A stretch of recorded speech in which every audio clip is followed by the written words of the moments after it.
Heto naman ang panibagong kalbaryo ng mga motorista at tsuper. Nagpatupad kasi ng malaki ang taas presyo sa petrolyo ang ilang kumpanya ng langis. Pero hindi raw ito ipatutupad sa mga lugar na hinagupit ng habagat. Kabilang na ang Metro Manila. Nakatutok si Bernadette Reyes. Sa kabila ng pinsalang dulot ng habagat, tuloy ang malaki ang dagdag singil sa petrolyo. 1 peso at 50 centavos ang itinaas ng diesel. 1 peso at 80 centavos naman sa unleaded gasoline.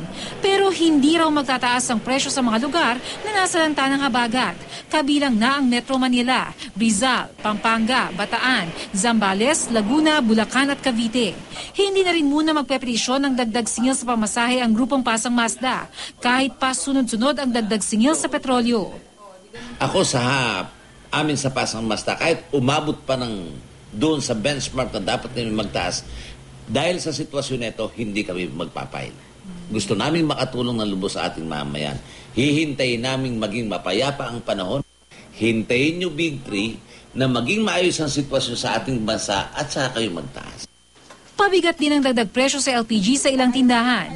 Si Ellen, 3 LPG tank ang ginagamit sa kanyang karinderya. Dahil 200 pesos daw kada tangke ang dagdag presyo ng kanyang dealer, gumagamit na lang siya ng uling. Minsan hindi kami hinatiran sang araw. Kinabukasan, naghatid naman sila dahil medyo nagagalit na ako kasi suki namin yun eh. Pero ang presyo nung hinaghatid sa inyo?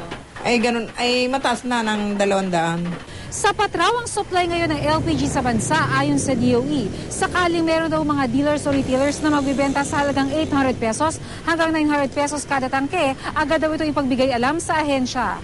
Sa Bataan, mahaba ang pila ng mga tanker, naghihintay para makargahan ng LPG. Inabot ng 2 linggo na hindi makapag-unload ang mga barko, dulot ng masamang panahon.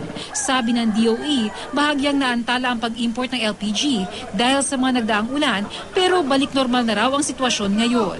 Iimbestigahan namin, tatanungin namin, bakit wala na kayong stock? Kanino ba kayo bumibili? At titingnan namin kung totoong wala ng stock.